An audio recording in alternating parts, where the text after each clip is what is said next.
can. So the first page, you are the sum of your choices. What does that mean to you? Whatever I choose to be, I am.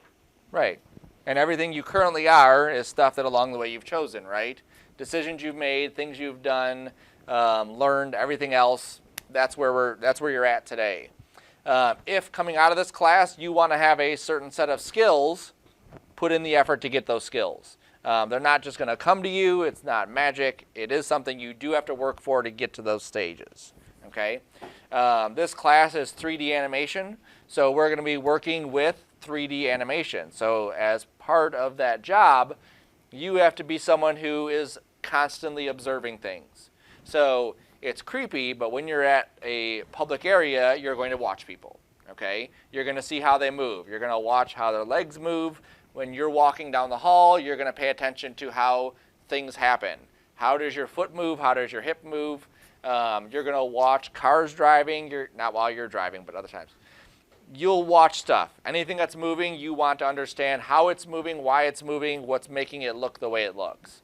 It's very difficult to convey realism into an animation if you have no idea what's causing that thing to happen. Okay. If you were to create an eye blink and you didn't know that there's actually muscles around the eye that are contracting and opening, and that's what's partly causing the eye to blink and scrunch, you may not be able to convey that in your animation. Okay? So, make good decisions, and then you'll be happier later on. Classroom policies, if I can zoom in. There we go. If the college is open, we will have class. So, should be a no-brainer. If I'm not here right at 5 o'clock, don't worry. Someone will be here. I will be here. Get in here. Start working on your stuff. Realistically, I shouldn't even need to be here because there will always be something to work on. Okay? So you should always be able to come in and start working on something, at least as a 3 hours, twice a week, dedicated time for you to build your skills. Okay? Very little happens as far as learning goes when I'm up here talking. Most of the learning that we're going to do is right there at your station. You working on your stuff, watching things, understanding it, playing with it, viewing it, fixing things. That's where the learning really happens. I'm just giving you information, but that's where the learning actually shows up. So show up on time, start working, do not leave early. Attendance is deducted from your final grade. You can make up absences by sitting in another class. So if you miss a Wednesday or Monday or whatever, you can come in anytime throughout this day. I'm here from 8 in the morning till 8 at night. So anytime during that time you want to make up an absence, you feel free to. Anytime you just want to come in and work, feel free to. Okay, as long as you're not disrupting and there's a seat, shouldn't be a problem. I have at least 2 seats in all the other classes, so there should be room for you to do that. 3 tardies equals an absence. More than 4 absences can result in a failing grade. Sometimes there are situations. I have some students that work during the day. I have classes that only run, like the class before this, only runs during the day. So for a student to take that class, they have to work with me and I have to work with them so that they can sign up for the class, do the work outside of the class by sitting in another class, and then they can get credit for that. Okay? I don't mark it as absent because they're still doing the work, they're still meeting with me, they're still staying on time with all their other stuff. But communication is essential. Assignments must be turned in at least 75% to be completed. If you remember from your first 3D class that you had, what was the worst part of the class? Rendering. Thank you. I gave away the answer last class, so I'm hoping someone remembered it. Rendering was the worst part. That rendering part, especially in these, could take longer. Okay? Depends on what we're doing. Some of our character animations, if we're doing a walk cycle, we might be rendering out 300 frames of a walk cycle with motion blur, good lighting, a high-res character. That could take an entire night to render. If you made a mistake, re-render again. Okay? And just so that you see that everyone goes through that, this is this and that. We'll wait for it to actually load. There we go. So this rendering right here is a brick wall falling apart. That's all it is. 75 frames from 12 o'clock last night when I started it till 6 o'clock this morning when I stopped it. And it only got 75 frames done out of 500. So my laptop every night is rendering something. This poor thing is constantly on. And you can see my timestamps for these is about 7 minutes a frame. Okay? Stuff will take a longer time the better settings we have, right? So the point of that is typically that rendering is usually that last 25%. So as long as the animation's done, as long as you have that done, you can turn it in. Once the rendering's finished, you turn that in for the rest of the points, okay? Lectures attempt to be recorded. Sometimes it doesn't work. Take notes. My goal with any of the lectures that I'm doing here is that we're mainly talking about the way that things move. I don't want you to ever take any of my lectures and think that it's a I click, you click kind of thing. That's not how you should approach any of the stuff that I do. You should look at the process that I'm doing. You should look at the concepts that I'm doing, and then apply those concepts, apply those processes to yours as to how you're interpreting it, okay? For instance, if I put a keyframe right at 1 second or 1 frame at 0 value, and then I put another keyframe here, you don't have to have those in the exact same spot. I want you to be able to put your keyframes where they should be and then look and see, is this appropriate? Yes, I'll keep them. No, I'm going to adjust them, okay? That's how animators do it. So take notes throughout all your stuff, and they shouldn't be crazy, in-depth pages and pages of notes, okay? Be involved in the class. The more work you do, the easier it is. Every one of my assignments build on the next assignment. I'm actually changing the order of some of my assignments and kind of reworking how I've done some of them. So we'll kind of see how this goes. But the more work you do into each assignment, the more you're going to understand and the more you'll take into the next assignment, okay? Online.macomb.edu is where I save all my lectures. This is online.macomb.edu. It's Canvas, if you've never used Canvas before. All the stuff that I save is under modules. Every class I do, I kind of build as I go. So for this class, we have our first assignment is bouncing ball animation, okay? So when we get to the bouncing ball assignment, which we're going to start next class, this is where we will go if we needed to grab a link to see a bouncing ball stuff. Or if I have a specific lecture on the bouncing ball, this is where it's going to be located, okay? I have another resource, which is meka@macomb.com. This is generic stuff. This is stuff that, this stuff is very specific to this class. Here's how we're animating a bouncing ball for this class. On here, this would have stuff like, if I go to animation, how to use the graph editor, how to set keyframes and tweak keyframes, okay? So this is stuff that regardless of which version of Maya, which class we're taking, which assignment we're on, these are two things that we would be needing to understand how they work, okay? So some lectures you will find on Canvas, specifics. Here you'll find the broad topic, okay? Obviously for animation, keyframing is the main thing that we need to do. So seeing here's how we set keyframes and here's how we tweak them. 2 years from now, you jump into Maya and you haven't touched it since. As long as I haven't not paid my bill, you should be able to jump back here, watch that video again, okay? So wait, meka@macomb.com? Correct. Ideally, we would have a lot more stuff on here.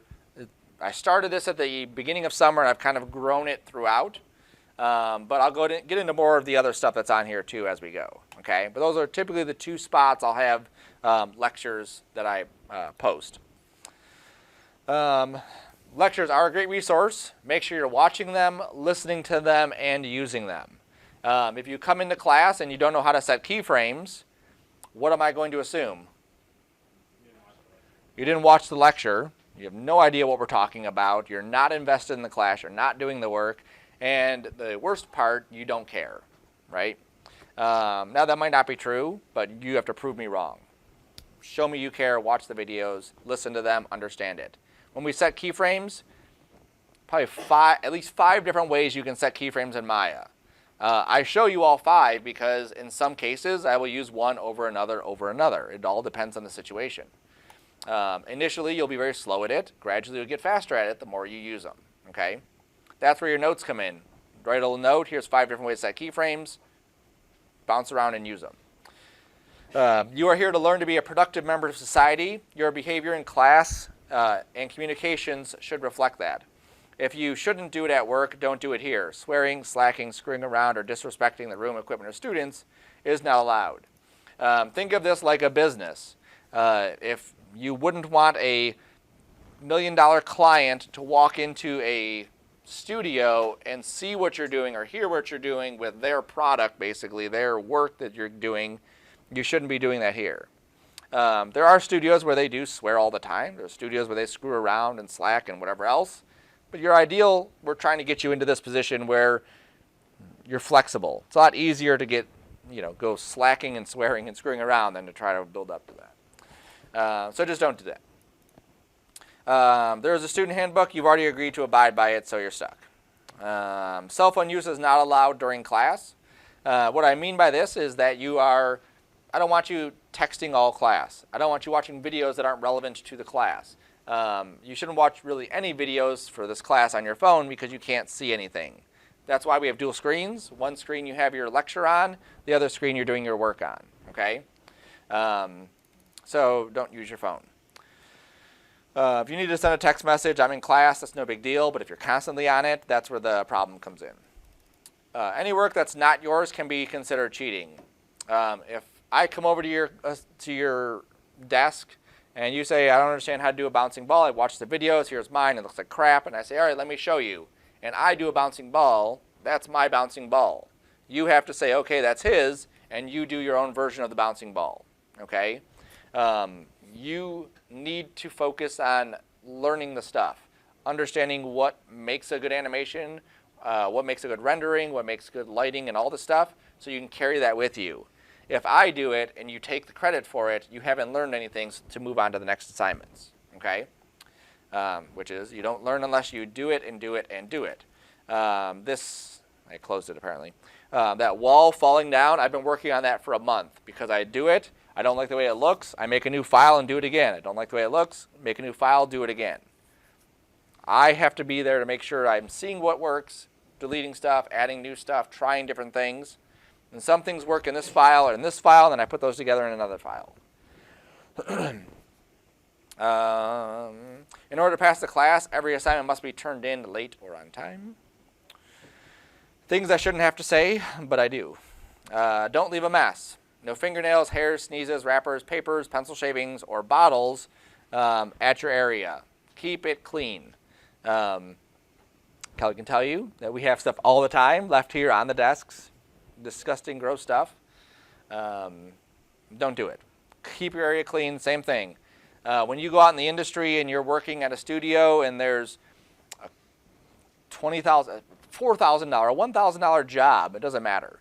If there's a job coming through the door and they look at your desk and it's covered in fingernails and pencil wrappers and whatever else, they're less likely to ever see you again, right? So keep your area nice and tidy. There is a class after this, so I would recommend shutting your computers down, but I think they can handle it when they come in. Clean your hands before and after using the computer. Wash your hands after using the restroom. Disinfect your station. I do have disinfectant wipes here. These are from the Dollar Tree. You can guess the price. But if you get one of these, it'll last you the entire semester. So I'm not going to resupply these. You can just go out and buy them. It's $2. It'll get you the whole semester. There's also sanitizing lotion over there. Be respectful of the classroom equipment, furniture, and students. If you missed class, find out what you missed. High school, I think it is. I don't think anyone at college does this. There's no repository where I'm going to contact you and say, here's all the stuff you missed. Why were you out? That's your job to say, I wasn't here last class. What did I miss?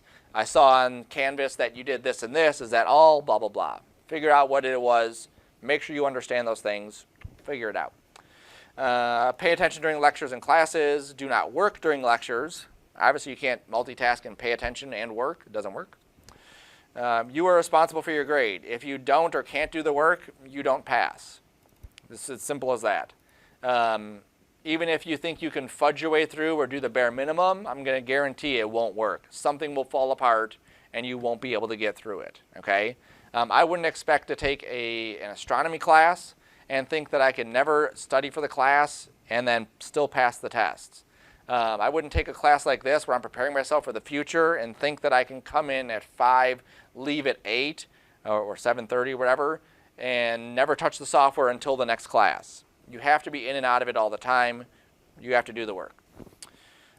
Which gets me to the next point. I will work with you, not for you. So if you aren't doing what you need to do, if you're not watching the videos, if you're not taking notes, if you're not understanding the stuff because you're not putting in the effort, why would anyone want to help you get to that point? Okay? You should be the biggest advocate for your future. If you come to class and you don't know something because you didn't look it up or you didn't have the resource for it or you didn't ask the question, that's on you. Okay? So I'm willing to help you. I'm willing to take, someone last semester, they did this cool bouncing ball, and they said, I want to add this kind of effect to it. We've never covered it. They've never been exposed to it. So I said, yeah, I'll sit down, and we went through, this is how you do it. And then they went through and figured out, okay, now I'm going to do it. Okay? Don't cheat. Obvious. Do the work. You're here to learn and prepare yourself for the industry. This means hearing criticism of your work in order to make it and you better. So anything I say in regards to you, I personally have nothing against anyone in here. I would never say anything bad about you. But if I see a piece of your work and your work is crap, I will tell you this is crap, you need to fix it. Fix it. It has nothing to do with you. Look at the work, see what's bad about it, see what can be improved, see why it's not working, why it's not effective, and then get to that point where it is, okay? Because it's all about growth. I wouldn't want you to have this bouncing ball that you think is awesome, that everyone thinks is awesome, that I've told you is awesome, and then you go into your industry job interviews and you're showing this, and they're like, what is this garbage, right? I want you to understand, this looks like crap, this is how you fix it, and then you're able to fix it, okay? It's about growth. That's what it is. In industry, you'll get it all the time. They won't say crap most of the time. Anything you don't know, find out. We're going to cover a lot in here. It's not going to be an exhaustive list of Maya. Maya is an enormous program. You can do a billion things in it. Okay? Also, I don't know what you don't know. I assume when you come into this class, into this Intro to 3D animation class, that you've had at least the Intro 3D class, the cinema class, and then I take it from there. Okay? If you don't know how body mechanics works, and I've discussed it in class and you still don't get it, find out, okay? When we talk about how a person's walk cycle is and how their hips move, how their shoulders move, how their spine moves, and you don't fully grasp what I'm saying, look it up. Watch 50 YouTube videos if you have to. Read a book about it if you have to. It's extreme. You wouldn't actually read a book, but you can still look it up online. Back up your files. This is not a class about how to back up your files. Everyone here has been through computer classes probably most of their life.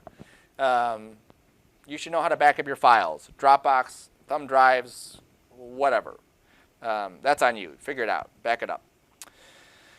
Problem solving is a skill that needs to be developed. If you get stuck or have issues, try solving the problem using your notes, Google, or YouTube before asking the instructor or classmate. Don't always jump to, I'm stuck, I need help, because you'll never be able to solve that problems that way. You have to get into this phase of, okay, I'm stuck, why am I stuck? What happened here? Why I hit S on my keyboard to set keys and it's not setting keys? Something is wrong. Do I have shift on, or caps lock on? Yep, I have caps lock on. Now I set keys, okay? If you problem solve, you're more likely to remember the solution for it versus me coming over and saying your caps lock is on. You are being trained for industry. Assignments, workflows, and classes are designed to prepare you for work in a high-stress, fast-paced, demanding area. Creativity, focus, and a positive attitude are key to your success. You'll be working in and out of class in your assignments and will need to prioritize your schedule.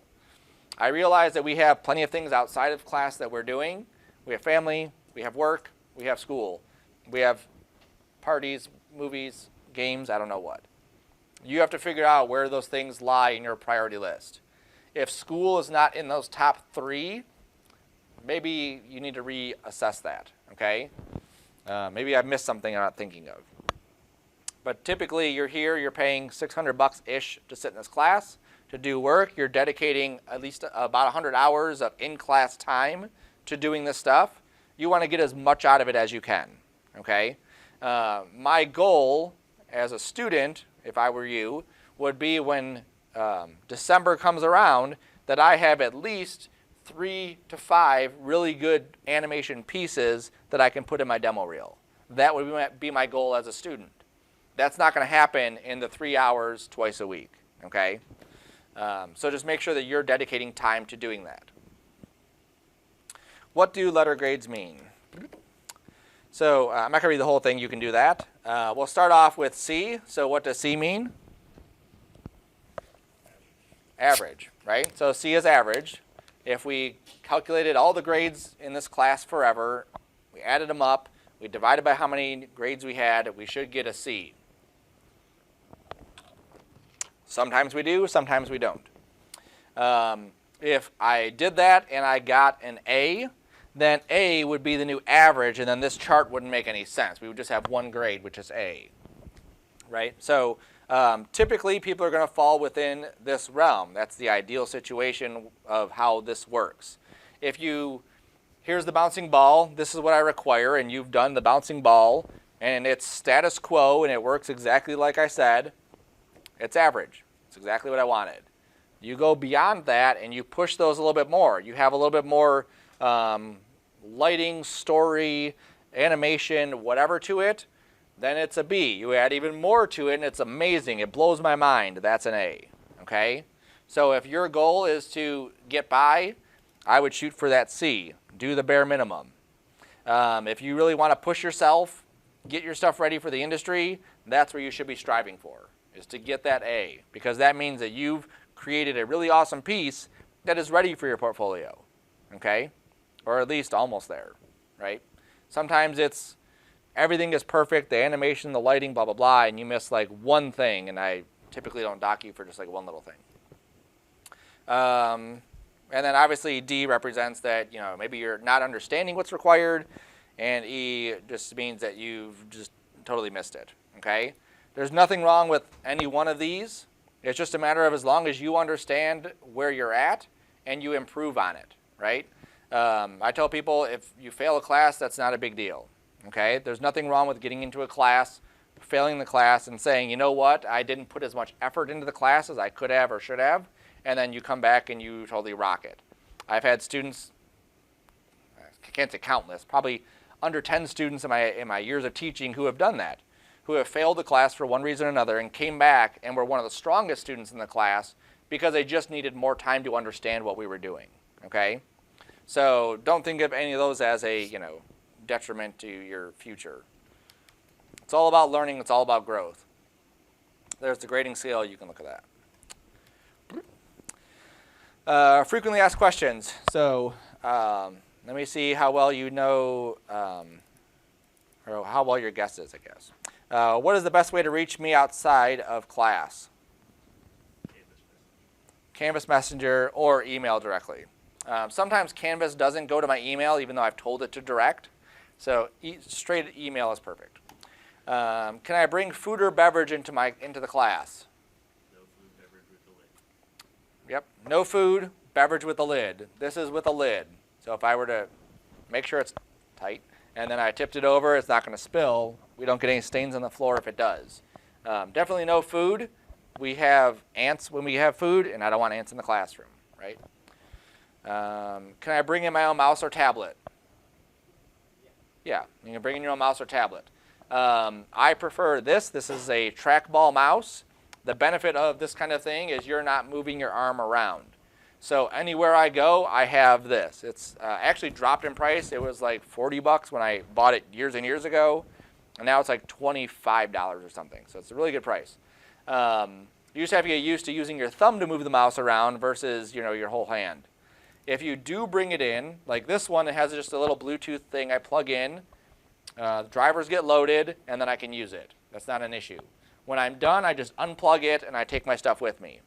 There's even a spot on the bottom of this to store the little plug in this case. If you have a different mouse, it's wired in, same thing. There's plugs on the side here of your monitor. You can use those. Anything that the college is plugged in, leave it plugged in. Don't unplug their mouse or keyboards or anything like that. If you have a laptop and you want to bring in a cable and hook up a monitor, a second monitor, so you would have that, you can feel free to do that too. Just again, be careful, don't unplug any of their stuff. I want to work at home instead of coming in, or I want to leave early. Is that okay? No, right? So again, you've dedicated 100 hours to being here. Use those 100 hours at least to be here. If you don't come to class and then you have a bunch of questions the next time you come to class, I can't help you get caught back up like you would think I would, okay? If you want to work at home, work at home. You'll still be marked absent. If you leave early, you can still be marked absent.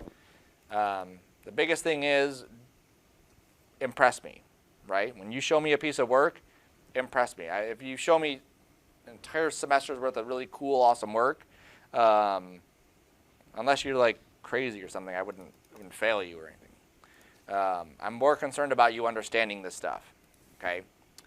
I didn't turn in my work on time, but have a really good excuse. Can I still turn it in? Still turn it in, but it's late.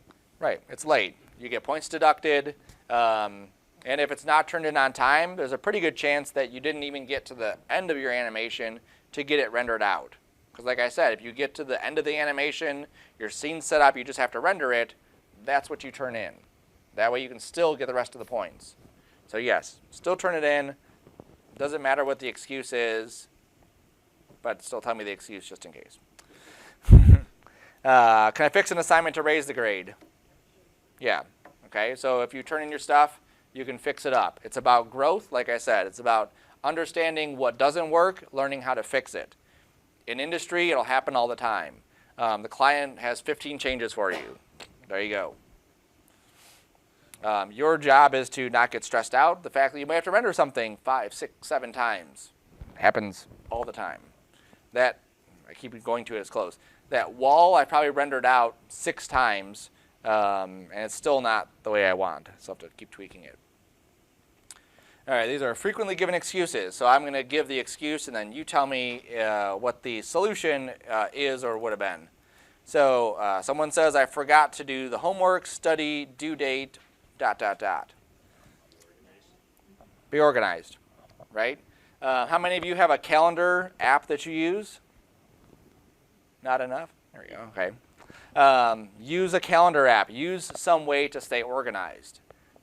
In Canvas, I have some of our assignments may have dates on them. Most of the time, I don't put them in there because they change so often. Last semester, we had 3 snow days, I think, on my days I teach.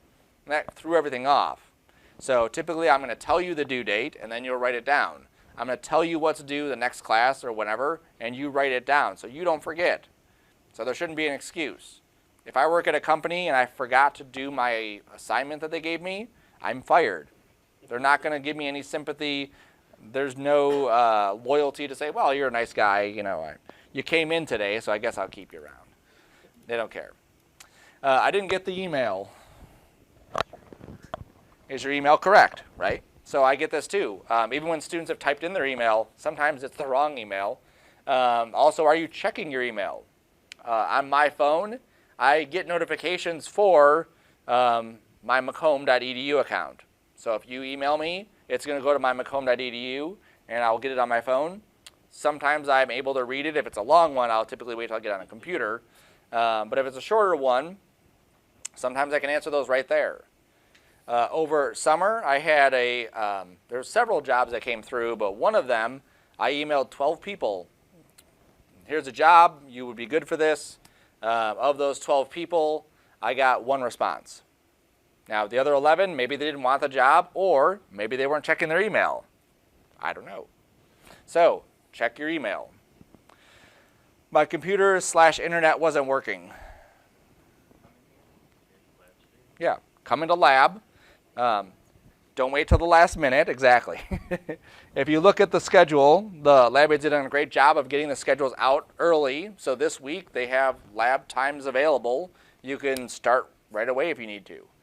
If all else fails, figure it out. I've had people go to their relative's house, download software, install it on their computers, and start using it there. I've had people who would go to Panera Bread or wherever that has free Wi-Fi and use their internet.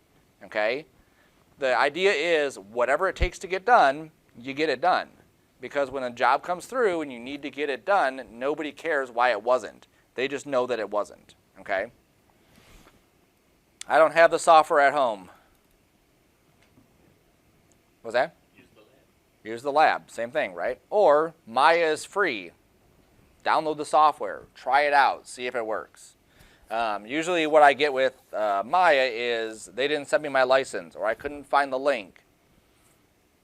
There's no excuse for that because I've told you where those things are. Even on here now, just to make it easier, there's a video of how to install software, and here's Maya. How do you install software? How do you find the logins? How do you register? How do you download? And then how do you license it? Okay, so all those things are right there. Even Cinema, if you needed to know that. I also recommend installing Office 365. As students, you get free access to Office. And then here's Nuke if you wanted to use Nuke for stuff. And then here's Adobe Creative Cloud and Dropbox. Okay. So I would recommend this week, download the software, make sure your computer can run it, and you're happy you can work on it at home in the weekends, whatever. Or it can't run it, and you know that you have to get to lab anytime you want to work on your stuff. Okay? Or buy a computer if you have that ability. I didn't understand what you wanted. Should have asked, right? Communication is essential. If you're meeting with a client, the client tells you they want A, B, and C, you go back to your desk, you haven't asked a single question, you have no idea what to work on. You work on something, you give them something, nowhere near what they were thinking. You're done. They have no need for you because you wasted maybe a day of their time, maybe a week of their time, maybe an hour of their time. They don't care. Time is money to them. They have a budget. They have to get things done. They have to get their products out there, get their advertising out. So you have to make sure you're communicating. So you do that now. If you don't know what the resolution is of stuff we're rendering, ask. If you don't know what the sizes are, ask. If you never wrote any of the stuff down, you should have written it down, because typically I'll tell you when we do the assignment. And that's why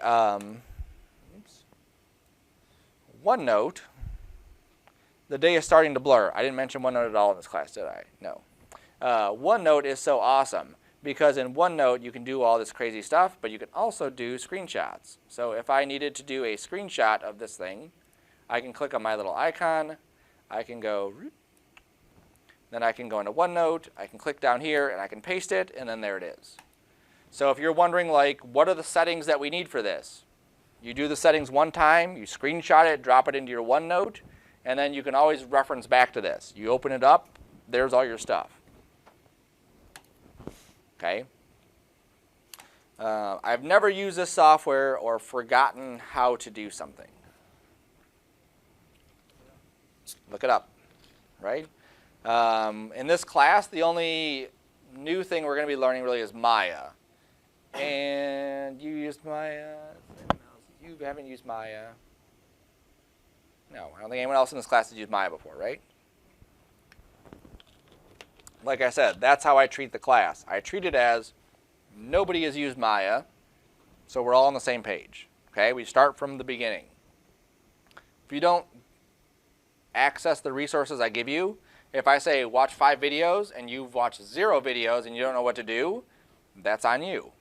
Okay? If you've forgotten how to do it, remember where you got it from. Remember where you got that information. Watch it again if you need to. Take notes where you found things if you need to. You have to develop a system for how you learn, how you're doing this stuff. So figure that out. I don't have time to work outside of class.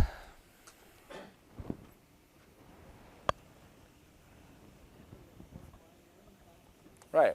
Work while you're in class, or maybe it's not a good time to take the class. If you have 0 minutes outside of this class to do work, it might not be a good time to take this class. Some people take 3 or 4 classes thinking they can fit in an entire full schedule, get all their stuff done in class, and not have to worry about doing anything outside. You're losing out on your education. You're losing out on the portfolio pieces. Your work is going to be a reflection of the work you put into it. So if you only have 6 hours to do a bouncing ball versus 6 hours in class and 6 hours outside of class, that other one outside of class is going to be a lot better, okay? So just make sure that you have time set aside to work on this stuff. Even if it's 20 minutes here, 20 minutes there, the more time you can spend, the better it's going to be. You will need to do some planning outside of class, so definitely set that aside. I wasn't here last class or classes. What was that? Figure out what you missed. Send an email to me. I wasn't here last class.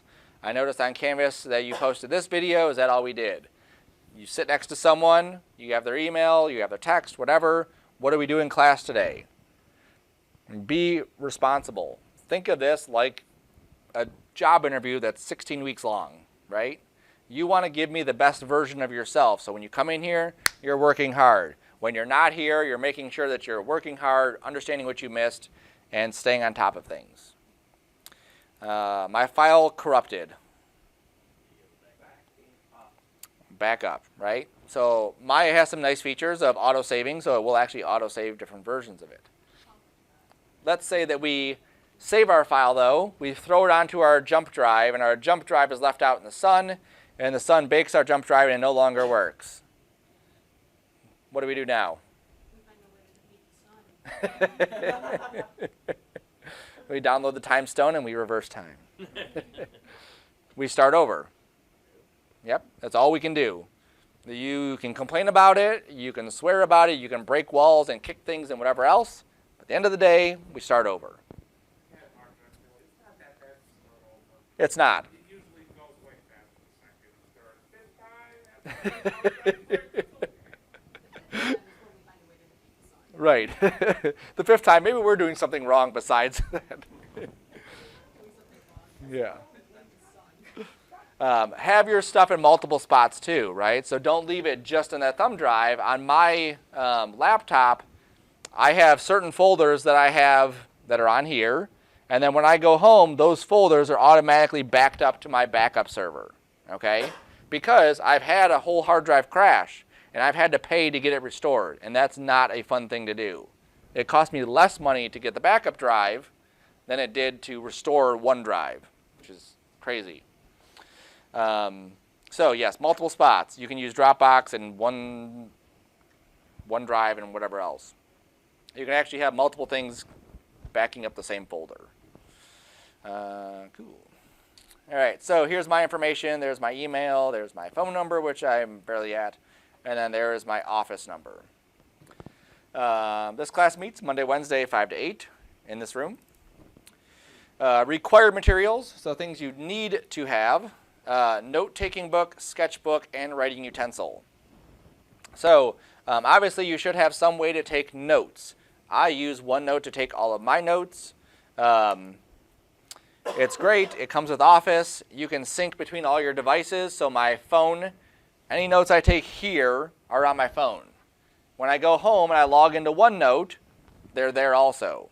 As a student, you get access to all the Microsoft Office stuff. I would recommend using it. And you also get that really cool clipping tool that allows you to take screen clippings and then copy and paste them right into OneNote.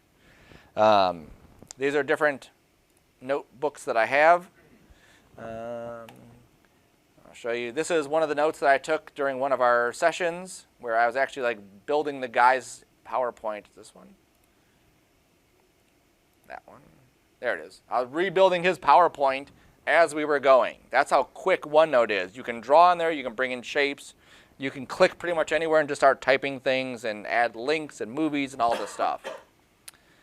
It's a pretty decent tool. So I would definitely recommend using it. But It's fine to take a break from the computer too. There's plenty of times where I'll just have a notepad and I'll write down key things.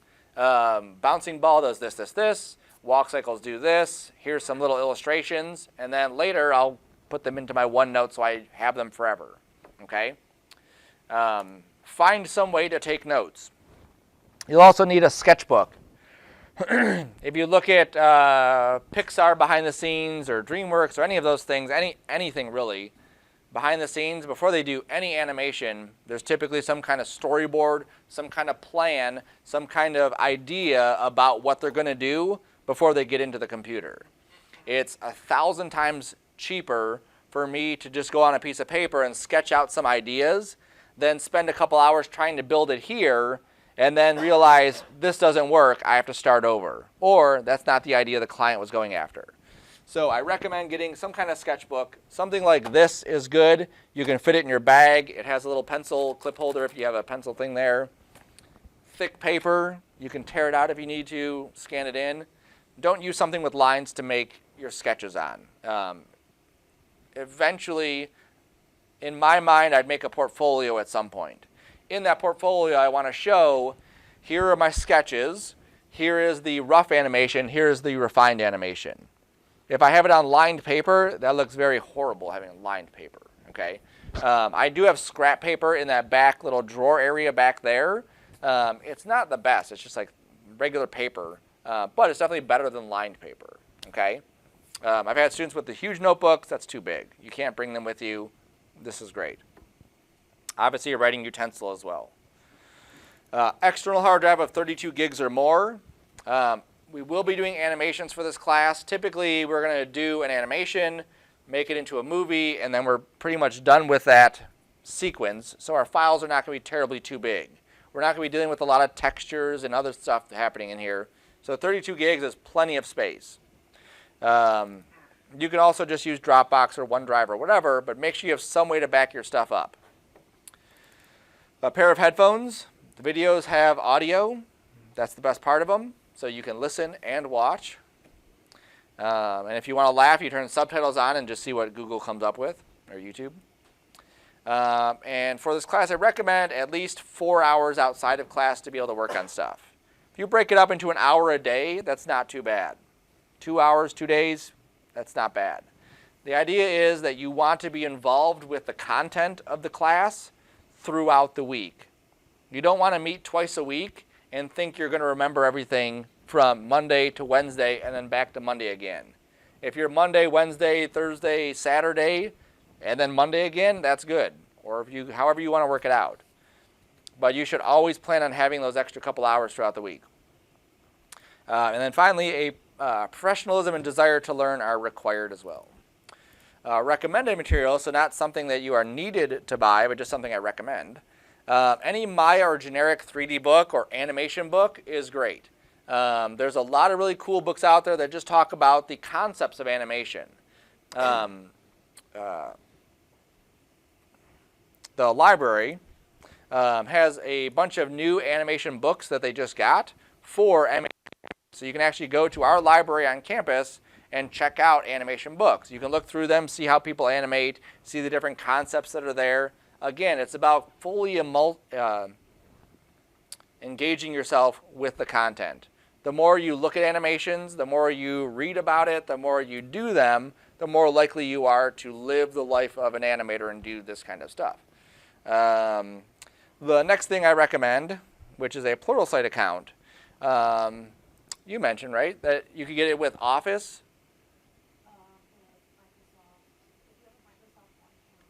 If you have a Microsoft One account, she said you get the Pluralsight for 6 months for free. So I haven't looked into it yet, but definitely check that out. If you get this for 6 months for free, that's a huge savings. If you don't want to get it for free and you want to pay for it, it's like $160 at the bookstore. Okay, and you get this for a year, but anything you want to know about anything we do in this area, it has. Oops, I don't want character animator, I want character animation. Character Animator is a plugin. So here's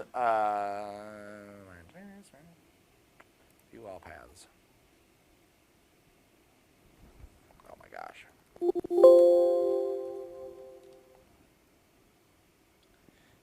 quick start animation in Maya, animate CC, that's something different. Character animation in Maya and Unity, animating and creating a walk cycle, creating your first animation in After Effects.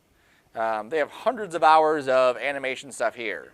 Now the purpose of that is, let's say we're doing a walk cycle. I've explained it one way. You went to YouTube, you watched a video there, but maybe you need a different perspective on it. This is a different perspective. Or you say, okay, well, I see what we're doing with the bouncing ball, but I want to add this, this, and this to it. I can't find a video on YouTube. Pluralsight will usually have something there for it. Or I really like Maya. I like how it works, but I need to know more modeling tools and whatever else. You can jump into their modeling things and see what they have going on there. Or I want to add hair to my character. It's Houdini simulating hair using NCloth in Maya, right? So there's a million different things that you could get resources off of this site. It's not just for as your only source. It's a really good substitute or additional thing for you. Okay. Recommend, not required, like I said. Software, Adobe CC, Maya 2019, and Arnold. Arnold comes with Maya. It's a rendering engine, so everything we render will go through Arnold. So you don't have to worry about downloading that separate. It'll just be part of it. And then Adobe CC, you would buy that if you want it at home. It's $20 a month, or $30 if it's your second year. And then Maya, like I said, is free. You can go to Make-a.Macomb or Make-a-at-Macomb, watch videos on how to do it. When you're in class, you'll use we changed our login process. You'll log in regular on these computers, and then when you go into the Adobe software, you'll have to log in using your Macomb ID. So before, well, we're not using it next class, but let's pretend it's next class. Before we get into any of the Adobe stuff, you need to make sure you know your WebAdvisor, your MyMacomb username and password so you can get access to the Adobe stuff. If you don't have that, I can't give you access to it, okay? Can we log in with our at-home Adobe? You can do that too. Yep. So if you want to log in with your at-home one, you can, and then anything that you saved on that should copy over. That's a good way to keep your stuff backed up also. There's other stuff that we could use too. There's 20 other different software packages out there. Just to show you some of them. This is one of the packages that's available. This is Autodesk Motion Builder. Typically, if they do a motion capture, they'll take that into Motion Builder, and then they'll be able to tweak and modify the motion capture data. Adobe also has motion capture. Adobe also has, they bought this thing called Mixamo, and Mixamo is motion capture data on characters. And I log in with my Macomb login stuff. And we wait. There it is. Now, we're not using these for class, but they're good for you to see so that you can see what people are doing. So this is all motion capture data on the left side right now. Oops. And all I do is I click this. And then this character will now do that thing. Now, it's going slow because I'm recording a lecture as I'm doing this, so it's going to go slow. Then I can also switch to the Characters tab, and I could pick a different character. So I can grab this guy and say Use the Character.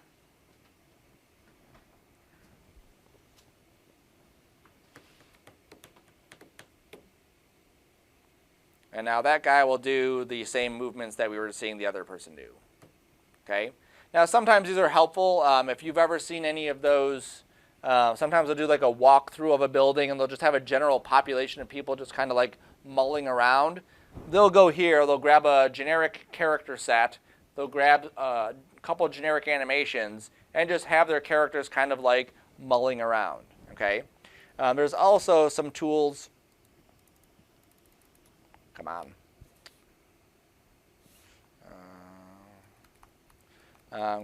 Crowd simulation tools. One of them is Golem. That's the one. This one is free. You can download it. You can play with it. It's pretty sweet. It basically allows you to take an animation like we just saw and apply it to a crowd of people, right? So if I had a stadium of people and I wanted them all to walk somewhere, I could basically take that walk cycle, drop it into Golem, and have the people walk following this pathway. It's pretty awesome. If you've seen Lord of the Rings, that's where a lot of this stuff really started, was back then. You could, yeah, but only in September, and then you can have the government stopping them. Yeah, right there. That's how they did it. Just get a dragon to just breathe fire on them. So like all those people there are Golem people. It's just crowd simulation. And it's a smart system, so what happens is it actually takes the character and it walks like it thinks it should walk, and if there's obstacles in the way, it'll actually avoid obstacles. So it's a really cool system that they have. You can have it get to a certain spot and then sit down. You can have things influenced a certain way. If you had a crowd of people and they were doing the wave, you can have them all do the wave. It's pretty awesome. So what they used to do, just so you're aware of it, before they had Golem and these kinds of softwares, and they would film like a section of horses moving, and then in post they would just duplicate it a bunch of times. So you would end up with these like copies. Where this, all the colors for the horses are random, all the people are random, all the animations are slightly tweaked, so you don't end up with this kind of repetitive thing. Okay. So there's a million softwares out there, but these are the main ones that we're sticking with for this class as, again, an introduction. The course will introduce students to theories and practices in creating rigs and animation at introductory level. So part of animation is rigging. So if we were to get a car from a company and they said, we want you to animate this car, we could go ahead and grab the wheels, grab the car, and try to animate it. But it's more beneficial for us to rig it, to set it up so that we can basically grab the car and move it, and let's say the wheels would automatically spin. Or we can grab the car and put it on a path, and then as we hit play, the wheels automatically spin, and then when it gets to a turn, the wheels would automatically turn. Okay? We're going to create simple rigs. There's more advanced rigs. One similar to what I was talking about with the car is called CarCraft.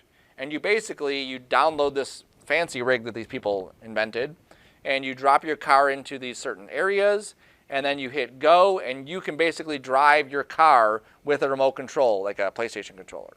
Okay? That's this level. We're way down here. Okay? Same concepts, it's just they're taking it that much further. So rigging is something that we want to do. Obviously, we want to also understand animation, what makes animations look good, how to manipulate and work with keyframes. If you had After Effects, a lot of those same concepts will apply into 3D. It's just obviously we have different stuff going on as well. Understanding mechanics, understanding it, and being able to apply the 12 principles of animation. Here's our assignment breakdown. So we are going to have a bouncing ball. That's our first assignment.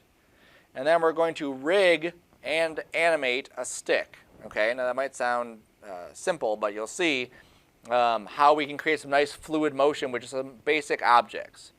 Anytime we do an animation, we need to focus on what it is that we're doing. We're animating something. We want to show off the animation. So the bouncing ball is great because it's one object that we can kind of keep our focus on. The stick is good because it's one object we can keep our focus on. When we start getting into bigger scenes, it becomes much harder to maintain what we're trying to keep as our focus. Okay? We'll do some character poses, then we'll get into some walk cycle stuff, doing a simple animation, some picking up things, and then we'll do some rigging and animation right at the end. Okay, these are going to be much more involved than way back here. Okay, and then we'll have a final demo reel. All the stuff for this class is point-based. So 10 points is 10 points. So if you don't do it, then you just don't get 10 points, and then you're down to a 90 as the highest grade. Okay, you can lose points for texting during class. You can lose points for using your phone during class, using your phone during a lecture, or more points, attendance, and then other offenses as I see fit. Keys to success: show up to each class on time, ready to work. Pay attention during lectures and take notes. Ensure you understand what's required. Work during class, do homework, meet deadlines, ask questions, and push your skills. Keys to failure: miss classes, constantly being late, socializing, making excuses, why your stuff isn't done, guessing what's required, not taking notes, and turning in work as you feel like it. Okay? I assume everyone's in this 25-40 that they've kind of committed themselves to some kind of animation, whether it's motion design degree or 3D animation degree. This is animation, so you're like, yes, this is what I want to do. So this class should excite you. You should want to be in this stuff a lot. Okay? Any questions on the first sheet? I know it was a big one. No? All right.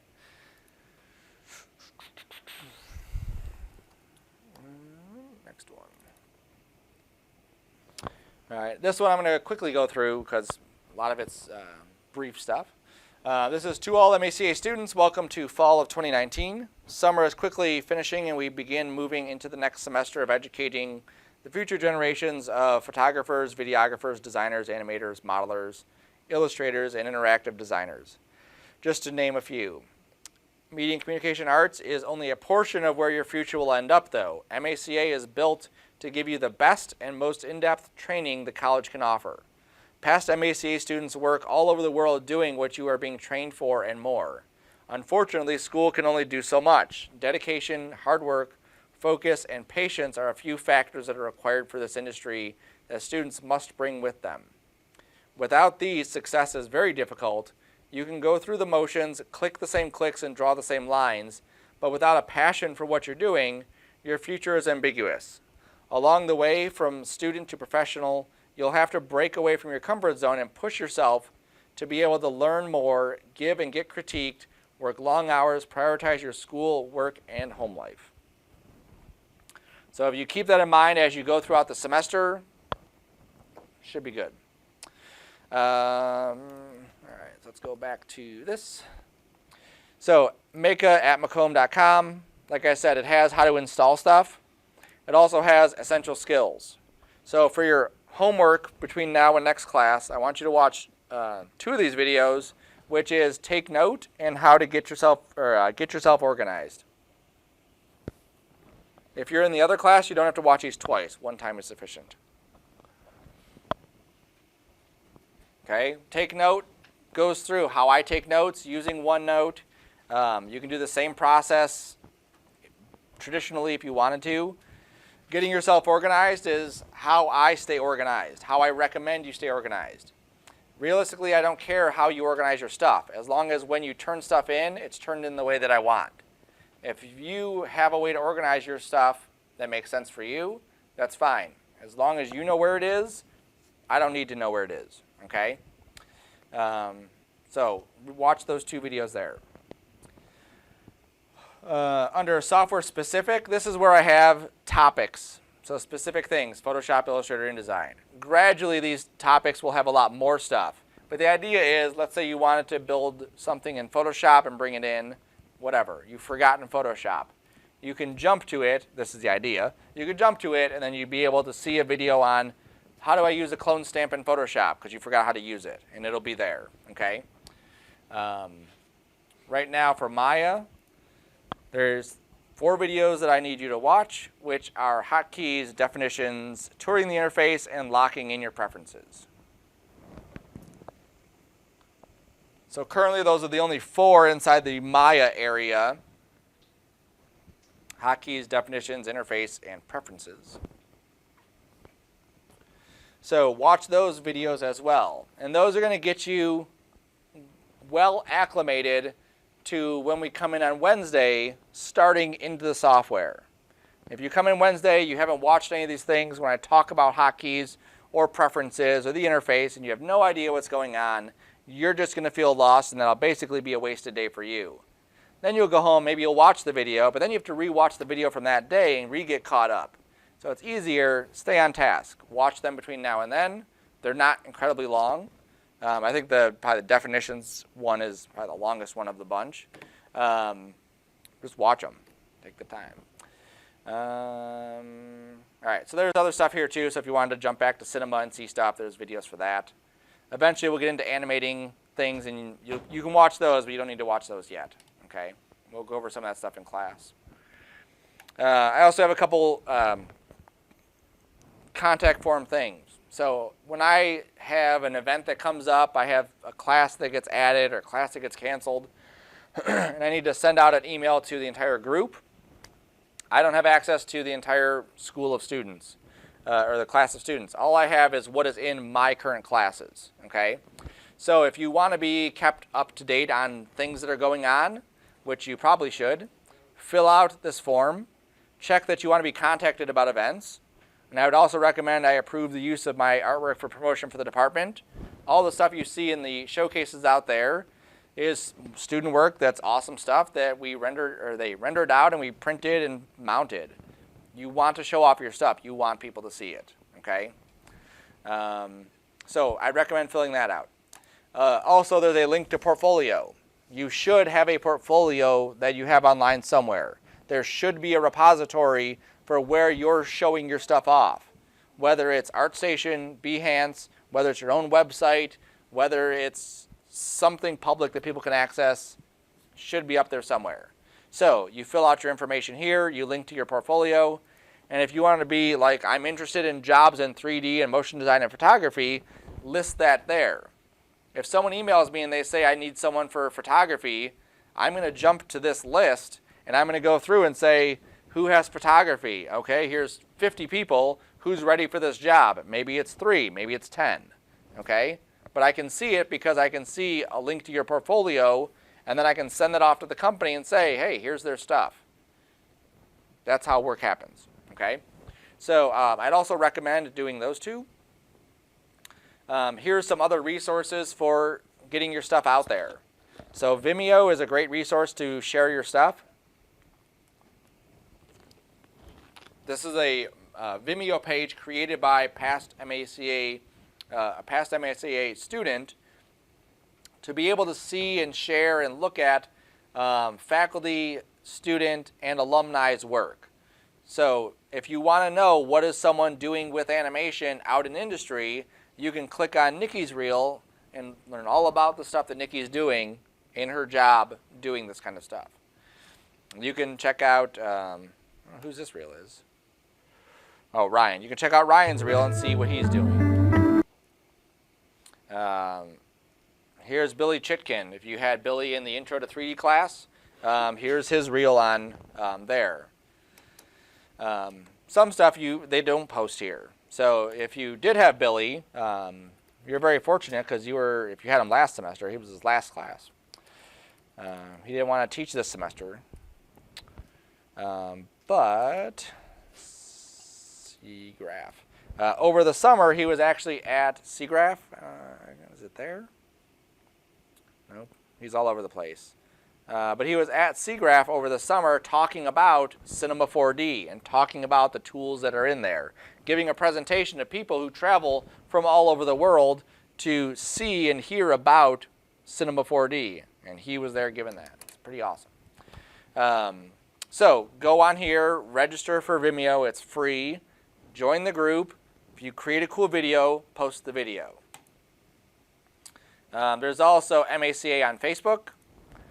So one of our other alumni created this group, and here's just random stuff. After Effects Incredible Expressions Challenge. Ordinary folk, welcome to the age of no code. 5 reasons your 3Ds look fake. 5 sneaky typography errors to avoid. Composite brushes for After Effects.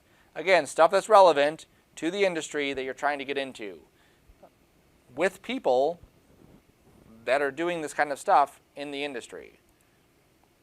Some of the people here, like that guy, some of the people here are like art directors. This is a senior art director at MRM McCann. Senior art director at MRM McCann. There's people all over the place. Some are students, some are graduates. You want to be in these things, okay? We also have ArtStation. There's nothing specific MACA. This is more of a individual type thing. You would go in here and you could post your stuff. Now this is more for traditional stuff. They do have some animation things on here. But here's someone's work. And now what's cool as far as a student goes is that if I see something like this, I may really like that style. And when I get to my character animation, instead of making them look more realistic, maybe I want them to look more cartoony and more styled like this. Maybe I like the color combinations. I'm going to use that. Maybe I like the way that this, it looks like a boom box, but it looks like a missile launcher also.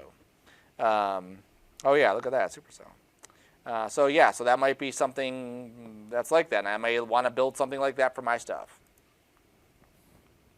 Cool.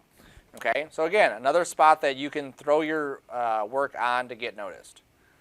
Here's Behance. This is free with Adobe. You can upload your stuff. You can actually make a Behance. We'll just click that for now. You can upload your stuff. You can create a web page if you want to, and actually put your stuff up on here. Okay. So it's about getting out there, showing off your stuff. Don't wait until portfolio class. Don't wait until you're graduated. Start now. It's a lot easier to do these things in pieces along the way than try to cram everything in the summer you want to graduate or the summer before you graduate or after you've graduated to try to get all your stuff done. Okay? So that's what that is. And that's all I wanted to show on there. Yes. Okay. So that takes care of Make at Macomb, that takes care of Vimeo, and takes care of the Make a Group. Ignore this Motion Spire. This is nothing to do with anything anymore because that site is gone. I do want to show LinkedIn. Again, if you're not on these things, you should be on these. And I'm throwing a lot at you. I get it. But I would rather have you hear the stuff than not hear the stuff. And if you decide not to use it, then that's on you. 3D animation. So you can, if you've never used LinkedIn, it's like a demo or a resume online that's kind of living. You post jobs, you post experience, you post people that you're connected to, you post your work, you post things in groups, and then people in the industry can see what you're doing. They can see how you're connected. So they get more than just a piece of paper when you apply for something or a link on a website. Here they can go through and they can look at different groups for 3D. You can do that. You can see different people who are doing 3D. Like this person is Austin Ashley, 3D animation, Greater Detroit area. And if I scroll down, you can see he's part of the Sadware Computer Club since January 2018, and he's going to CCS, or he graduated from CCS. This is independent game design, so I don't know what he did between the 3 years here. But let's say I'm going to, this Austin kid applies for a job. I can go to his LinkedIn page. I can see what activities he has here. He's interested in these things. No demo reel on here. No skills or endorsements. Not very good at advertising for himself. He might have other stuff out there. I don't know. Let's go to mine. So on mine, I have, here's my about. So here's all the stuff that I know.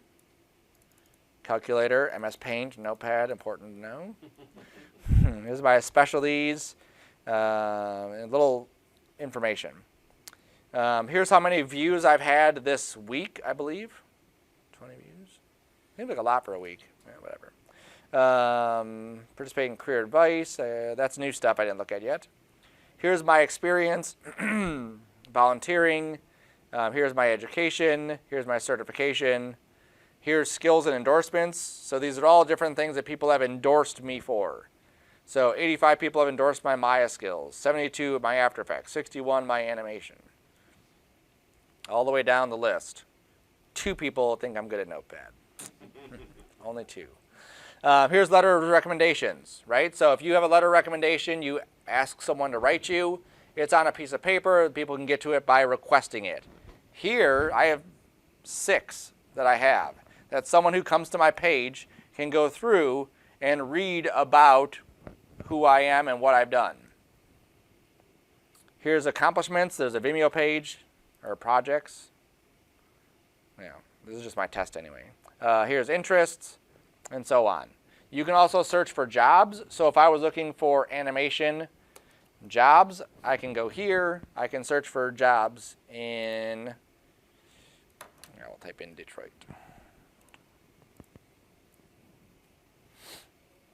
So here's people, and I want to go to all filters. Apparently I didn't hit, oh there, jobs.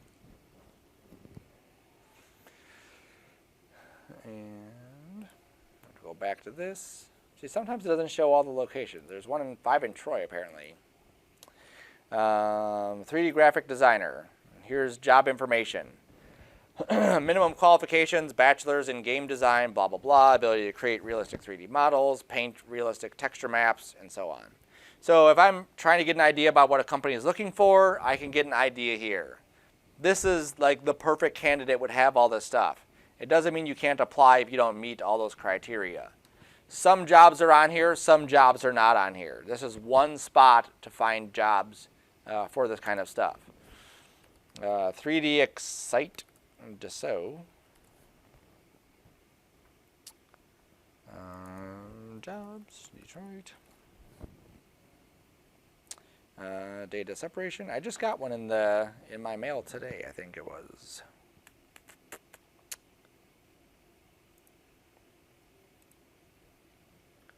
.3D artist.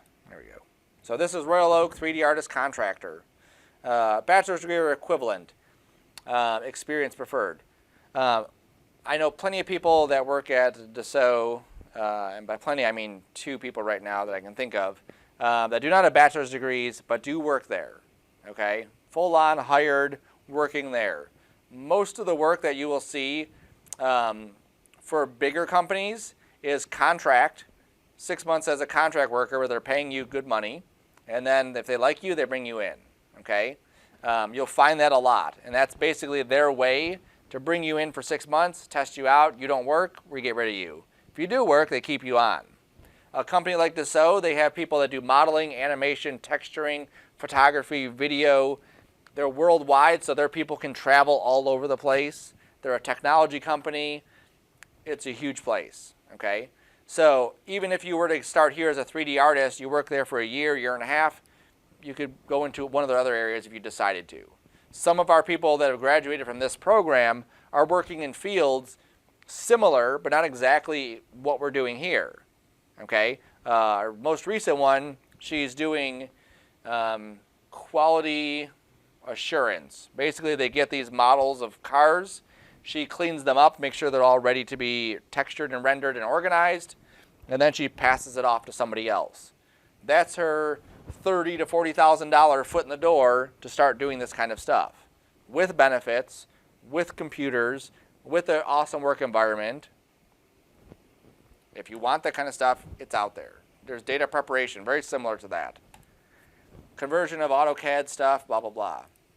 What do they want you to know? They want you to know Maya. Cinema 4D doesn't typically handle the high-end stuff as well as Maya does, which is why they use it. And so on. So look through those things. You'll see jobs out there that you had no idea that were using Maya or any of this stuff. Okay? LinkedIn, like I said, great resource for doing that. I'm not going to go through all of these. I'm just going to read the titles. If you need to improve your work skills, you can read more into each one of those. So number 1, being punctual. So if you have bad work skills and you kind of go down the list, you can say, am I punctual? No. Well, I'll be punctual. That'll help my work skills. Be prepared. If you're not prepared, be prepared. Be accountable. Work hard. Be committed. Have a great attitude. Pay attention. And be helpful. I find I learn a lot when I help others out. Okay? That's one of the benefits of teaching is that you're going to run across issues that I have never encountered. And so I will actually learn when you have a problem. I'll learn something, and I'll be able to help myself in 2 years when I run into the same issue. So definitely help people out. Improving your learning skills. So the way that we learn things is very unique to each one of us. We all have our own history about our education and how we've acquired data and knowledge. So understanding how best to move forward and get as much out of things as you can is ideal. Here are just some overviews. So what is your learning style? How well do you learn one way versus another way? How best do you get this information? Okay. Get enough sleep, eat a healthy diet, exercising, meditating, practicing an instrument or foreign language, drawing or doodling, keeping an open mind. Okay, so all of these things are things that will help your brain basically grow. The more active your brain is, typically the easier it is to learn. The more observant you are, the more aware you are, the easier it is to connect all the dots that are there. Okay? That's that. Attendance policy. More than 4 absences can result in a failing grade. You don't want that. Talk about tardies. For this class, there's not really any equipment that we loan out. We do have tablets, which you could use the tablets and then just return them out, the tablet and pen, when you're done with it. Don't save to the desktop. Don't modify any of the settings. Don't eat in class. That's all it says. All right. So you can refer back to this if you need to. Any questions on that one? All right. So I just have one more thing I want to go over, and then I'll let you out of here. Let's get that over here. So first thing I want to do is just show some of the work that is at some of the companies that are local. Now, for Wednesday, we're going to start our first assignment, which is going to be the bouncing ball. We're going to get into the software. We're going to do one bouncing ball. It's going to be crap, and then Monday we're going to do a different one, okay? A better one. But we have to have a plan for what we're going to do. So what I want you to do is start getting reference for a bouncing ball animation, okay? I want you to look online. If you've never used Pinterest before, I'll give you a quick overview of it. Pinterest.com, you register for a free account. You can download the plugin for Chrome, and then you can type in anything you want here. Bouncing ball animation. You find what you like. You change. Let me click that off. You hit save, and this would actually save to a digital bulletin board that you can then look up later. Okay. So this one I could go to my, these are all digital bulletin boards I have. I'm going to go to bouncing ball, and I've saved this animation or image to my bouncing ball. I'm going to go here, bouncing ball, and save that. Now here's another one, bouncing ball. And then when I'm ready for it, I can go into my bouncing ball folder, and here's all those images. As opposed to me going into Google, right-click, save, put it into a folder, right-click, save, put it in a folder. Here, everything is right there. Okay? If I'm on my phone, I can access my Pinterest, which shows me all this stuff. If I'm on a completely different computer, I log in, I can see all of these things too. So it's a great resource for you as looking for reference just to find this stuff. So first thing we need to do is find bouncing ball reference. What does it look like when a ball bounces? Key, what does it look like when a ball bounces? We also want to look up things like rendering styles. Should probably look up 3D rendering styles. And trying to see different things. So here is, some cool color schemes. So we have some purples, some pinks, oranges, cream colors in here. When we render our bouncing ball, we have to give it color. So maybe I want to incorporate this kind of color scheme into my stuff. I like to do it based off of images. I think going to Adobe Color is neat when you have some kind of flat areas that you're doing, but when you're really working with 3D, it helps to see these things in a shaded mode, for me anyway. Okay, so I would go in here and I would say, and make a new board. I'm going to call this rendering styles. I'm not going to make it secret though, anyone can get to it. There we go. And now I've saved that to that board. And what's also cool is that if I go into that board now, and I click on this rendering style here, it'll also show me things that are similar to it. So hey, you like this thing, it's on this kind of flattish background with these kind of pastel-y colors. Here's a bunch of other stuff that match that same kind of thing. Same thing here, drop this into my rendering styles, drop this into rendering styles. Okay, so what I'm doing is I'm building up what I want that bouncing ball to look like. I've got the animation, I got some colors picked out, and then my last step in this is to figure out what is the ball going to do. Downloads, 2540. This one is first, okay. So I'm going to start planning what I want my bouncing ball to do. So I grab my sketchbook and I start sketching things out. Our ball, our assignment is going to be, it's going to roll for 2 seconds, have 3 major bounces, some trailing bounces, and then roll for 2 more seconds. That's what we're going to do. So here, I'm just kind of looking at what is the bounce going to look like. The roll, it's going to start and stop. It's pretty straightforward. But here's what the bounce is going to look like. Here's what the bounces are going to look like. Here's what they're going to look like. What if I had an obstacle in the way? That might be kind of cool. So the ball is going to come up and hit this little turning thing, and then that'll spin around. Okay. So here's the little turning thing. Here's the little pivot. What if I had a platform? The ball rolls, it hits this like spring, and the spring launches it up in the air, and that's what makes it start bouncing. Okay. Here's just some different poses for the ball. And then, oops.